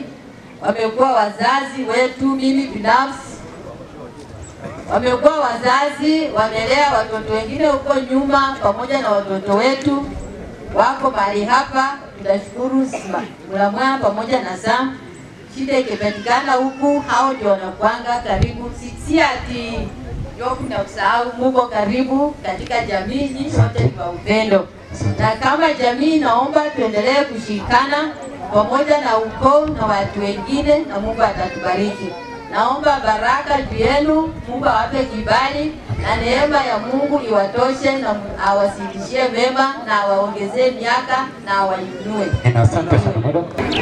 God is good All the time. All the time. God is good all the time. Lamasa. Bela wabariki sana. Etolose kwe bakwe. Molanano kwijetoloso eliale. Hebu topiti obe musango kusakala mandele meeting. Malome hudindiwe kusakala ajana. Barwala. Wabona kuitira. Wakuitira. Kulisiko pesa omwana ita. Asante mwana. Asante ndugu. Nono akazino mukuru. Ayokumanisha yali part of the chairmanship yekolo. Nere sinamu yekolo samu. Kujanga kola bilwala yekolo. Ndio samu huwa anasema samu yesali wekanga. Ajanga mukolo bisimna sileko. Abone juzi efisa kolika abone efisi. Abone mukolo kwelo. Ono samu endeleo byobyo sio kusabira chikabi mwana opa. Asante. Iko karibu hapo na kanano. Ewo umuntu nganga sana ndabulamo. Munju mwenywe kwa sabamo kwa isingamo na wala ndio bisinga bibafu. Munju mwezo mukolekite zinali amata kenda ngabone karanga. Speaking my uniforms masara weke amai. Kumbe maanisha weka nenda samu hakuna wakati ile kwa sababu mpaka asubuhi saa 12. Enyo hali Uko tu hapo na kile marenga dizani. Nono Samu ndio anakumoyo kwako. Yazimisi mbola kwa ndasi. Maika kuleha malaka na ho nenga bona osiboneka kwa mwanamke abire mkono kasani oli oli. Sili. Ikiwa ni kuloka. Kija kimezi kwa sasa sikili kinga kwa mkono. Lakini sikifa. Takireha na sio. Lakini unaona na ruhali kwa na mwa umia. Kisa jeumia. Nono omutela ni kuloka mwa mshoni kunyeta na kuloka. Samu with his guidance and mine plus our brothers who are from Ghana. Ulichengwe ni malako simba katika mmoja mno. Shetani na alimu kama fikajo kwa mwendo wa mno kwa watu kuikana kalima kama vi. Pastor wanahala yashi. Sasa imeshinda katika jina la Yesu. Asante. Sasa ile ndio kwa mmoja mmoja hata marafiki yetu ndio kwa abaza bali bungali. Bungali. Chekabiko. Chekabi. Simakuru ya mawa. Ile hivi ya mawa. Ile hivi ya mawa. Walibira hiyo zindi ama msebutu. Malo manye sami sila hizo zio mungu na wanyo cha mungu kana kani. Mara wewe watu wa mkono ikakuwa vile imekuwa hivi sasa. Uno sisi kusanga hukali kwa sababu tunasherehekea development kubwa sana na tena majority ya watu ni mla mwayo wanaopika machua kwa sababu mkiita watu katika boma baba mlanga ekolo bandu bosi kikolo jozi Mungu. Sasa hiyo maturity yenu ita grow zaidi na zaidi mkizingatia ushauri abantu hapo ni maanisha na ushauri nafikiri wao mnatoa kwa Mungu, wao mnatoa kwa wazazi na marafiki na watu wengine. Keep it up. Baada sama ndio nisata takarno ebe nyange kama kali all round andibe chura nalo saidi. Lakini wale wachache ambao tumekuja isese nendenga na kanine ndiko na mkukuru mahona bana nongo. Despite this being your home, le branga purity. Eli resource center ye kole bata sam. Esi rizane ndio nenya kuikutia ni kiniendi ndine Rwanda se twe. Bolandi mungo mujakushe ni jema home. Sindio? Basi aba ndio noma kokota kasashe ndio noma kokoke kolo kawandas. Kwa hivyo we don't take it for granted. Mambo ambayo amefanya ni mambo mazuri na from now onwards baada ya kuzunguka Mungu watu wengi watakuwa wakija hapa kwa sababu watajua the home is smart na pia kuna nafasi ya kutosha kwa kila mtu. Check. Kizumela senduma ota ni kwamba going forward sisi tutaendelea kuwaunga mkono kwa mambo mazuri ambayo mnafanya. And anybody else overo kuongeze overo ngano verano mtu yoyote especially ambaye anatoka miongoni mwenu akifanya jambo la kufurahisha, jambo la kuweza kuinua watu wengine, kindly support it. Ore unasema kuna. Kwa maana hii hiyo si makofi mazuri. Wapi makofi mzuri, makofi. Asante locally ne khalanga brothers, sisters and cousins wa Madam Purity Tawe. Sherehe ya Waluhya ikusangi tangazo. Nono msichana amejishika mikono kwa kichwa. Huyo wako hapa. Mimi niko na furaha siku ya leo kuja kukuwa na sherekea na hilo wangu Msam na my sister Purity. Iko wamefanya kazi kubwa sana. Ukiangalia hii kitu unaona wamejenga na less than a year, sio mchezo. Nairobi ndio tunajua ni shamba la mawe. Watu wanaona watu kutoka Nairobi wameng'ara, lakini huko hakuna pesa. Ng'ang'ana. Ukiona kweli wamefanya ile kwa uwezo wa Mungu, sio rahisi. Naendelea na washukuru sana. Majina ni Kiada watu. Jambo wote. Jambo tena. Kwa majina ni Aisi Lawrence Kihaga. Mimi nitarudishia Sam na Purity shukrani kwa hii kazi nzuri ambayo wamefanya. Kwa kweli Sam na Purity wamekuwa walezi wetu. Wengi wetu hapa tumeishi kwao Nairobi, mimi nikiwa ambaye nimeishi nao kwa muda mrefu zaidi, kwa zaidi ya miaka 4. Tukajenga Nairobi na pia wamekuja wamejenga huku, na tumesema kwa sababu nyumba ni kubwa, wamesema idadi iongezeke, si ndio? Sasa mimi nauliza Sam, upande wa kwao kuna wangapi? Alafu upande wa kina Purity kuna wangapi? Tuweke pamoja, tugawe katikati, tutoe ile idadi wako nayo, watuongezee balance. Hiyo iko sawa? Hiyo iko sawa? Kwa hivyo wafanye namna hiyo. Kazi ambayo wamefanya ni nzuri. Mimi pia tulianza nao, lakini hao wamekimbia, wamemaliza mbele yangu.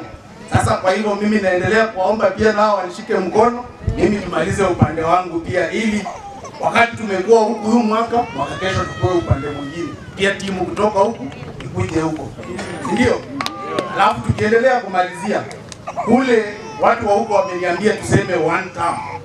Sijui nyinyi huku mnasema namna gani? Sijui kama mnakwama pale kwa namba 3 ama mnasema one term. Asanteni. Mimi ndo Sister Purity pekee. We're proud of you. May your house be filled with love and sweet memories. Thank you. Asante. Sawa, kwa mara nyingine tena hamjambo. Hamjambo tena. Mimi naitwa Valentine Dagari. Mimi ndio ndugu mkubwa. Mimi ndio first born wa hiyo familia. Purity ananifuata mimi. Ya, ni furaha sana kufika pande hii mara hii nyingine tena. Kuja kufungua hekalu hili. Not hekalu, but inaitwa hii afanye kasri hili, si ndio? Ya, ni furaha sana. Ni vizuri. Nimesikia wamesema Nairobi ni shamba la mawe, si ndio? So kujenga si rahisi. Hata mimi bado sijaanza, lakini karibu naanza. Itakuwa sawa, si ndio? Wamesema mwaka ujao tutakuwa upande ile nyingine. Maybe itakuwa ni mara ngapi? Mara 2. Mungu abariki, si ndio? Sam ndugu yangu pia yeye, na pia ni ndugu mkubwa, si ndio? Amenilea, nilisomea kwake. Wakati nimefanya hii course ya nursing kuanzia 2013 nimekuwa kwake. Yeye ndiye amekuwa akilipa school fees, yeye ndiye amekuwa analipa hostel, yeye ndiye anatuma pesa ya chakula. Mpaka nimefika hapo hilo, si ndio? Ni mkubwa. Na mimi namshukuru kwa hilo. Sawa? Mwenyezi Mungu. Nashukuru sana. Asante. Haya tu, mimi naomba na shukuru sana kwa kufika huku. Nasema kwamba mmeona, msherekee, mkule na mbariki nyumba, si ndio? Ni hayo tu. Kwa majina nimesema ni Valentine Dagari. Asante. Asante. Wale wamebaki introduction of tafadhali. Lele. Nashukuru Sam na Purity kwa kazi wamefanya. Kwa majina ni Paul Mkomo. Asante. Hii mic natupatia sauti bwana. Hii ndio nibaki na hii. Wale ongeza pumuzi tu bro. Ni pumuzi. Sawa sawa. Mimi nitachukua fursa hii kuambia Wakira baba. Wakira mno. Wakira. Mimi ni Muisuka, natoka Isuka. Purity is my first cousin. Mama Purity anafuata my mother, I think mara pili. So I think among the cousins tuko wawili kwa sababu mwingine ameenda ameenda. So I want to take this opportunity to thank Sam. Na the prior guys who were talking walikuwa wanasema Sam. Kila kitu ilikuwa Sam. But mimi nataka kusema behind every successful man there is always a woman. Na Purity, you can attest that huko Mama Purity ni hapa, but the father is a Maragoli. So unaona Purity tulichunga vizuri, Purity tuliwapatia kitu mzuri. And hiyo support ya Purity mzuri ndio imewezesha Sam pia kufanya namna gani kuna wili. So every time mkikumbuka Sam, there is always a rib behind your Sam. Na you can attest to that because unaona tuliwapatia mstari mzuri. Kabisa. Kwani mmenyamaza watu wa huko? Si kitu mzuri? Kitu mzuri tuliwapatia. Unaona amechunga boma, ameleta huku, ameleta maendeleo huku.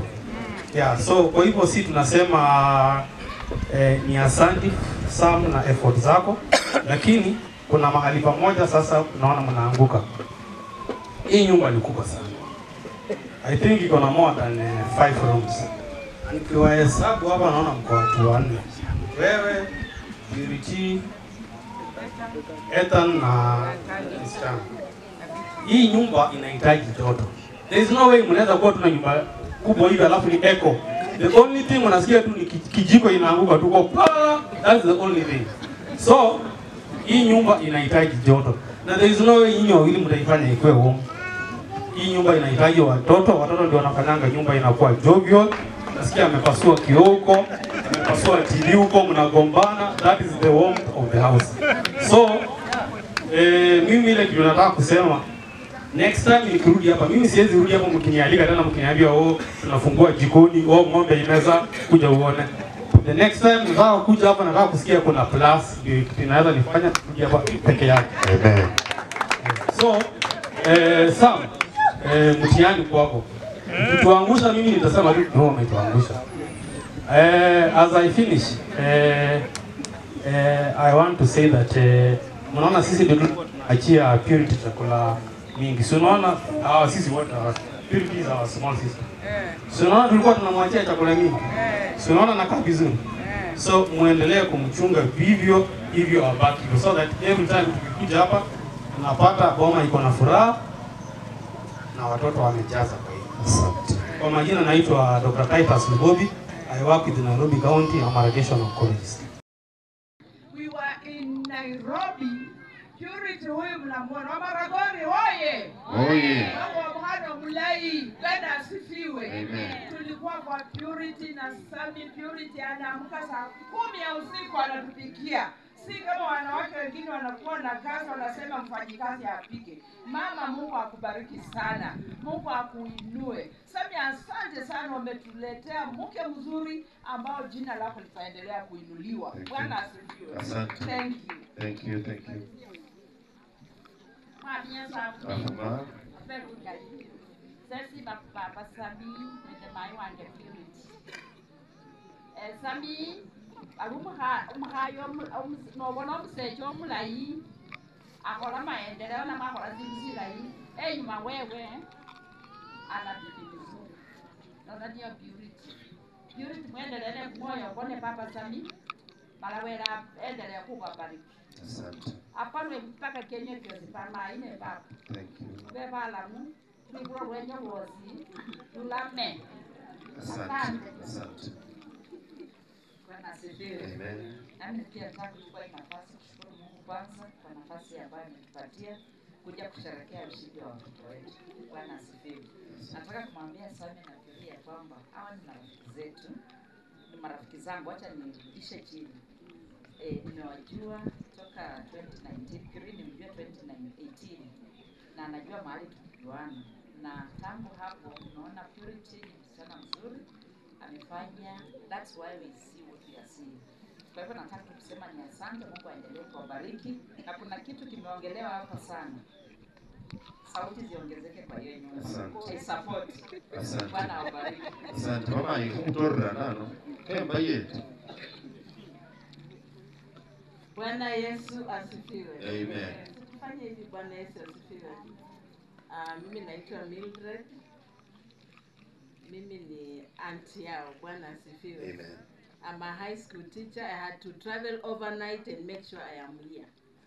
Kwa sababu kuna wakati I was involved in a fatal road accident.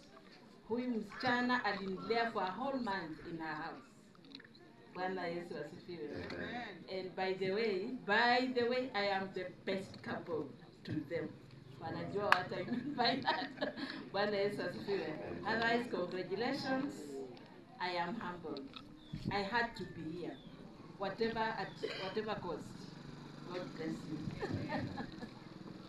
Bwana asifiwe. Amen. Praise the Lord. Amen. Mungu asifiwe. Amen. Sisi tukifika hapa leo tulitoka Nairobi asubuhi hii familia are our good friends, very good family friends, and are our neighbors huko Utawala na Rudi penye naishi. So wenye walikuwa na hii sherehe walinialika na familia yangu, kasema kama ni Sami na bibi yake lazima nifike. Huko nyumbani kwao mlango yao huwa wanafungulia tu wazi. Anytime tunaenda huko tunakaa nao tunasherehekea. Sasa venye leo pia ilikuwa siku yake tena nyumbani hapa Chwele. This is the first time nakuja Chwele since nizaliwe. Sasa nimefurahia kwa Chwele. Karibu sana. Yeah, sana. Nimeshukuru sana mimi wote mtukaribisha hapa. Hii ceremony pia inaendelea vizuri. Asante. Asante sana Mr. Collins. Madam Irene. Bwana Yesu asifiwe. Asifiwe tena. Kwa majina naitwa Catherine Adema. Nimefurahia Sami pamoja na Purity na familia kutualika hapa. Ni chenye na waombea ni ya kwamba amani ya Mungu ikawazidishie wakaweze kuishi na amani na wazidi kupanua mipaka yao ya maisha pamoja na watoto wao. Amen. Nimeleta salamu kutoka kwa Western Queens. Tunakuanga na Purity kwa Western Queens kutoka Utawala. Tunatembelea wazazi nyumbani, ndio maana tunayoita Western Queens. Na pia nawaletea salamu za majirani sababu ni majirani, na pia mimi nikiwa kiongozi wa hiyo estate nimeleta salamu zao zote. Asante. Asante sana Madam Catherine. Nafikiri kuna marafiki zetu wengine wengi wako hapa Nairobi team. Karibu tu tumalize kila kitu. Brenda. Watu wenye walisafiri Libongene lakini zihoya kama tu ilai langa ba hawa wala mula kai hawa hawa buyu ngani hawa ngone lakini wele ni wan na mwezi unakuza kwa wele akufungule luyu kama la ilipo mkuza lako wela la hola ya halo makana umwene ndio haba karibisha kwa Yesu kwanza. God is good and all the time. Kwa yote aliyotenda sitaacha kumsifu, neema yake imetosha, sitaacha kumsifu, sitaacha kumsifu Mwokozi. Sitaacha kumsifu aliye mkombozi. Karibuni sana. Karibuni sana sana sana hapa kwangu pamoja na familia yangu na watoto. Kabla sijaongea nitapea nafasi watoto alafu mimi nitaongea. Asifiwe. Amen. Asifiwe tena. Amen. Karibu. Naitwa Ethan. Karibuni. Bwana asifiwe. Amen. Asifiwe tena. Amen. Kwa majina naitwa Natalie. Karibu.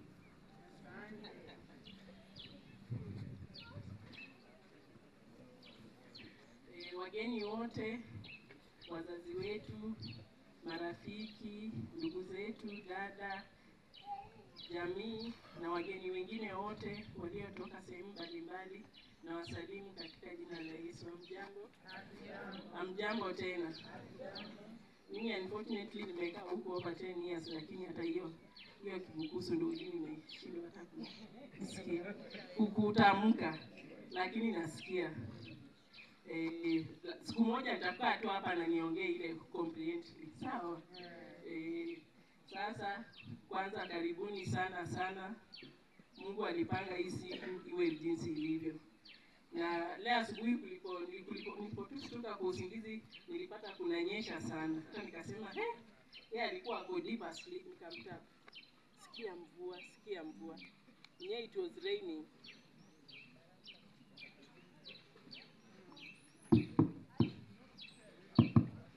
Kulikuwa kunanyesha. Hiyo ilikuwa baraka sana. Tulikuja huku tumekaa over a week na hakujanyesha mvua kubwa kiasi kama hii ya leo. Kwa jua kabisa Mungu ametubariki, na yenyewe ilikuwa baraka kubwa kwa sisi kufungua nyumba, na hiyo siku ndio siku yenye mvua inanyesha, tuliona showers of blessings, sio? Na Mungu anasema showers of blessing, showers of blessing.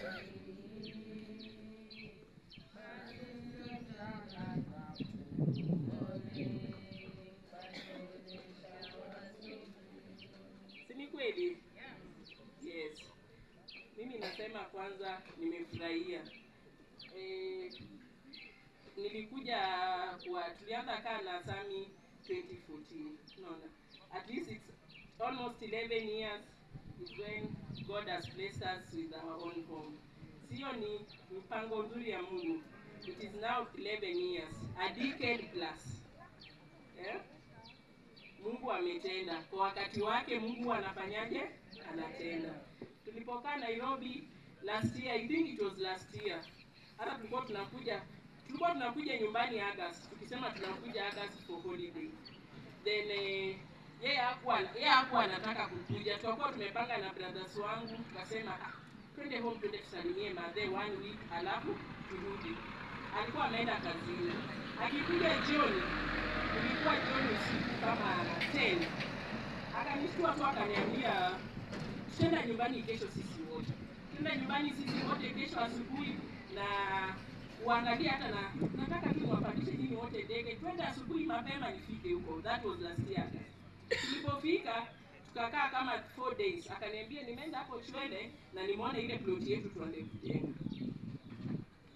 Akaniambia wacha turudi Nairobi, then tafikiria vile tutakuja kwanza. Tukarudi, tukakaa, tukaomba, Mungu akafungua njia. Tulipokuja December tukaanza kufanya sasa ujenzi. Mungu amekuwa mwaminifu, sababu mafundi ambao tulikuwa nao hapa walijenga vizuri, hakuna yule aliumia, hakuna yule alipata shida. Na nataka kushukuru mume wangu my dear husband Sami, sababu amenipa boma, na kweli amenipa boma nzuri. Si hata nyinyi mnaona ni boma nzuri? Boma ambayo mimi nafurahia. Naomba Mwenyezi Mungu anipe afya njema, anipe hekima ili niweze kulea hii boma na niweze kulea familia yangu katika njia inayompendeza. Tulipokuwa tunajenga, kuna siku mimi sababu ya kazi sikukua sana. Sababu yeye alikuwa anakuwa huku because yeye alikuwa flexible. Wakati nilikuja wakati mmoja nilipata mahali alikuwa amejenga padogo.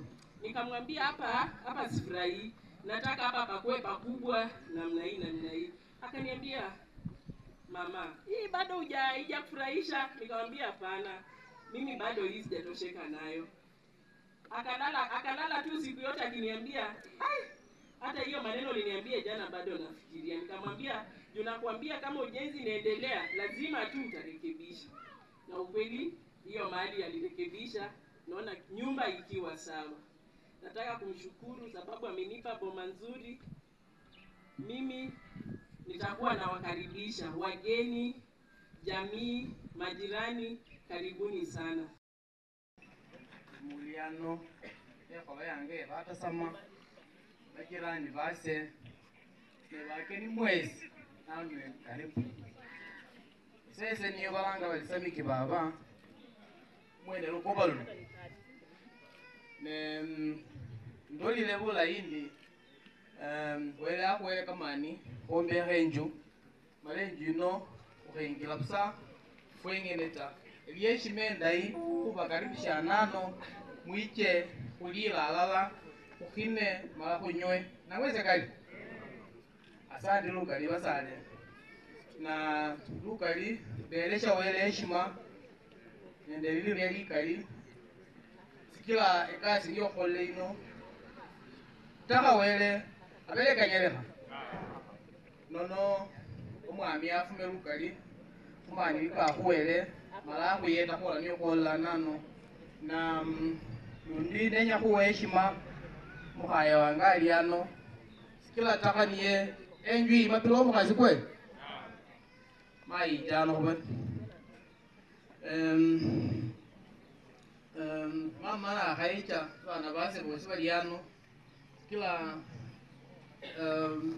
mastenga na hapo hapa bolewa kila babana bano Mungu mnamfuana Mungu tamfuana Mungu taita paka bilile moita ono bila ile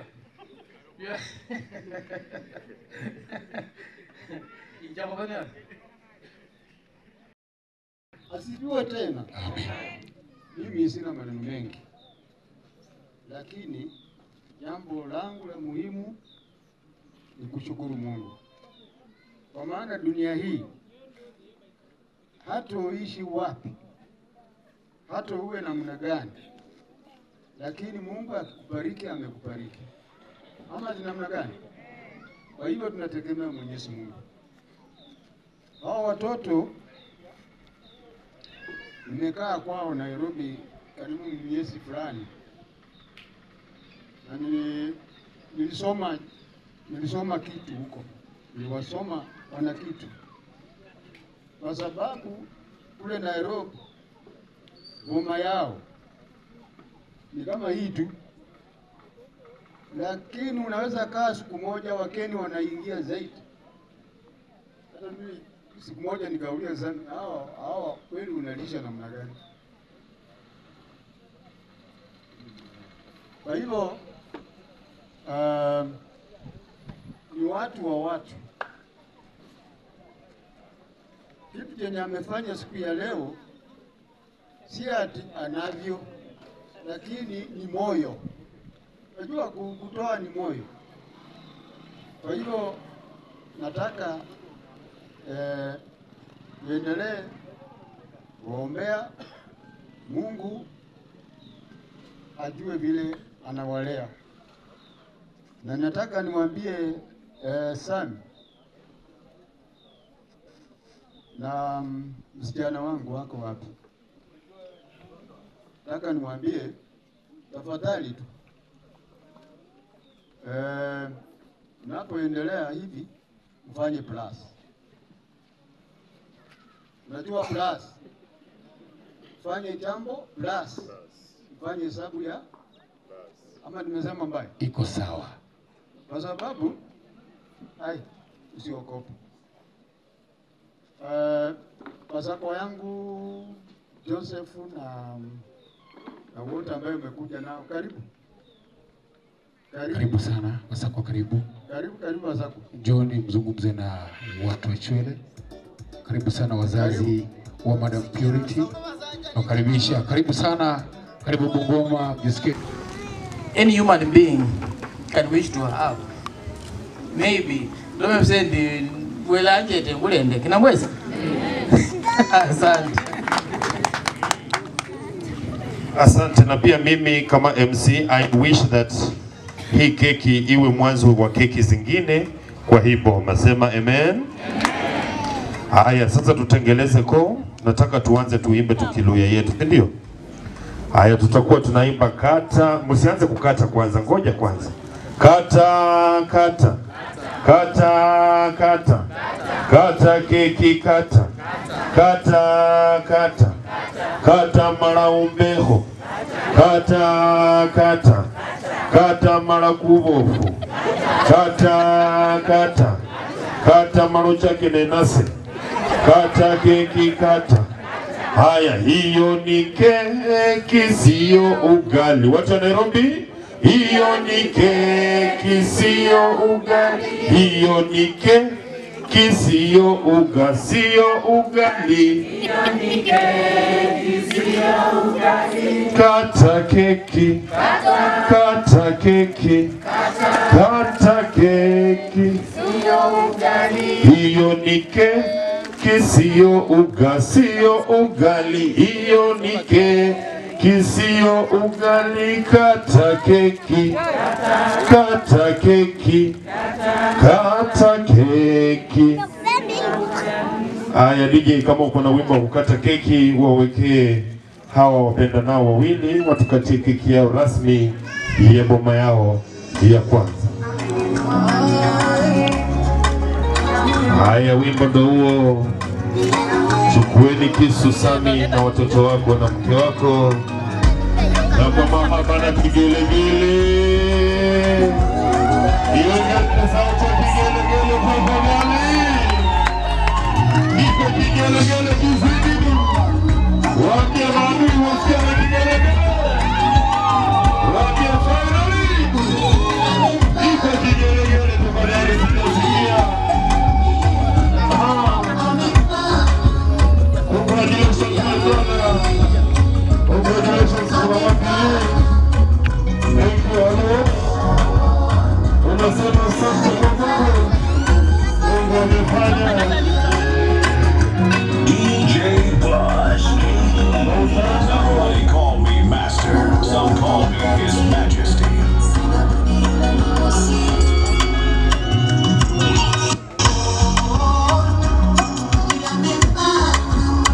Mungu amefanya kama amefanyia Sami. Wewe ni msilai, wewe ni uko karibu kubarikiwa. Furahia baraka na maendeleo ya mwenzako.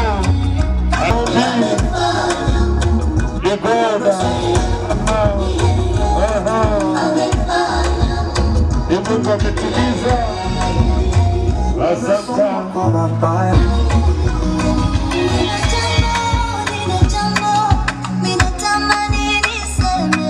Asante, shika DJ, shika DJ, shika DJ, shika DJ. Ngoja kwanza mlamua, first things first. First things first. Ndugu Sami, wacha kujifanya busy kama mimi. Ndugu Sami, wacha kujifanya, weka sahani na uma chini, tulia nikupange. Haya, wacha tuko tayari wakati tunafanya practice ya siku kubwa. Namwambia asante kwa kunijengea mji ulio bora. Mlamua mpatie ingine, tuko na keki kwa hivyo. Aha. Wacha tuone tu. Wow. Wapi kigele kuko, wapi kigele, wapi kigele. Wapi kigele.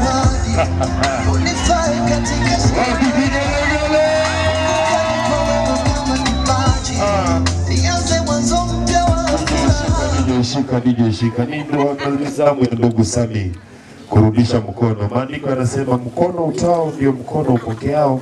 Wacha tuone mkono uliotoa jinsi utakavyopokea. DJ, shika kidogo.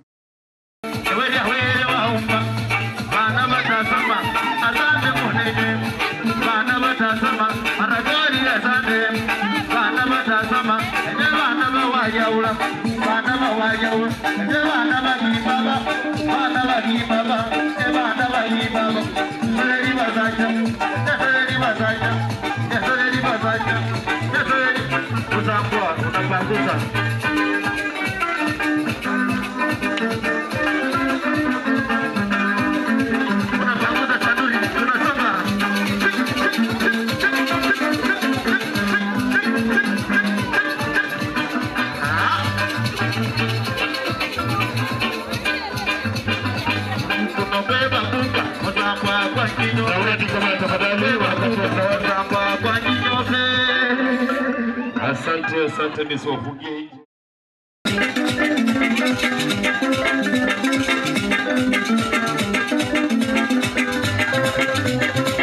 Sasa ndio mahali chura kwa nito. Kama vile leo kwa wananganola ni. Kama vile leo wasoleni wananganola. Wanawe bata saba. Tafadhali watu tukuje kwa laini moja, watu tukuje kwa laini. Kami wajaura. Wani baba ni. Wanane wangale, sabiki baba wangale. Unyazindu mzewa zambi unyazindu. Kumbuka zane kuja mundu kambana kwa nemuta. Kubaluru ya bayi bana we bakia buyi. Bakia biwa mazebeba mamurani bodi. Nabo bayi wakwa. Sura bodi. Nabo bayi lejira bawa kumbanga baja mayo. Ni wakati wa zawadi. Baada ya zawadi tukungote salamu, nifanye wito hapa pia kupeana. Sorry tutapiga baadaye.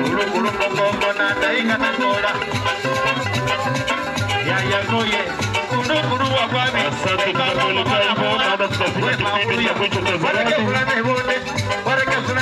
Naona zawadi zimeisha. Ule wa kusimamia kuwa tayari.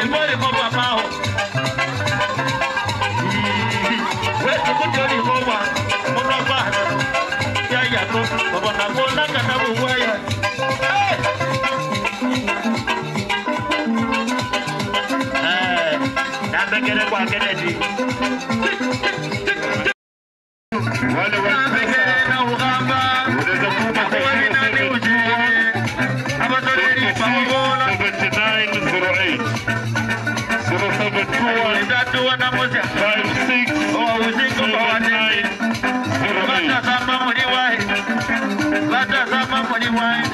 wale wa pesa unatoka kwa 0721 mara kori bakwara 7908 bakwara bata kama mliwahi baki hivi mlienenge mama hembela mangura watu cha zawadi na munga wache mwire moyo mlimoni sana mameni tamanya kajere mai yalo mire nyanga yaji karibu sa karibu ane papa moro dari papa kamenya manene maye ojene nyore wano chakwa kabidira kuzikumba nakaba nani wanakwa emezeka nikimola.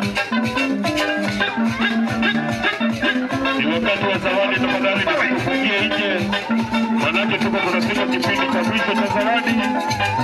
Karibu tunafunga namogana tiuri ubaira kwari moyo tahoteza mujiwege bahuba kubatambi yakire sigolondo abatoreri pamola esiobe tunapamoza sanuri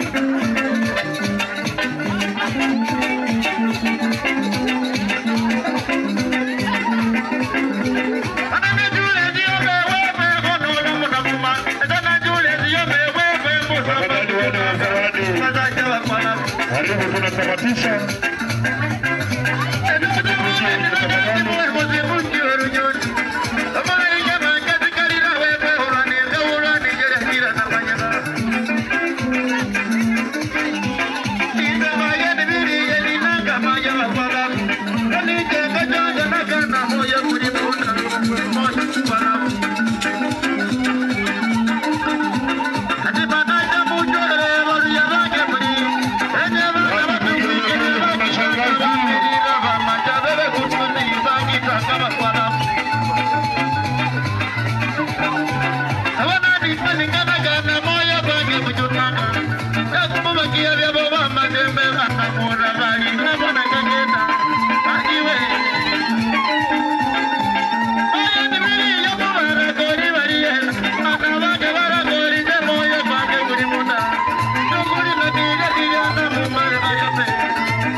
Asante wageni wetu kwa hizo zawadi na wachezaji.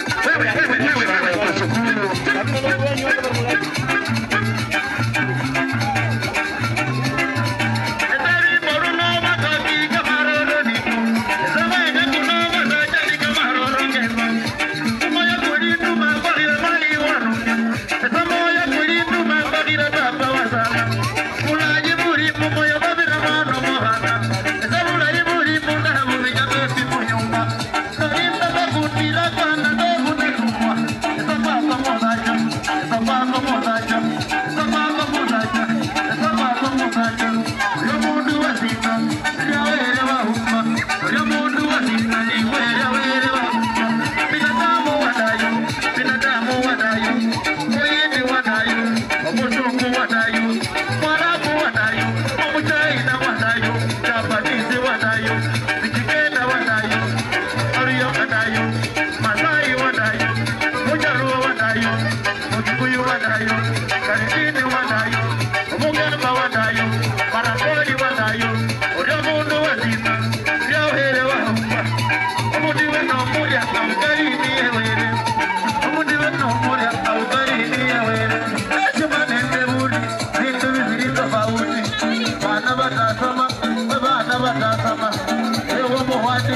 Mungu atikiwe bata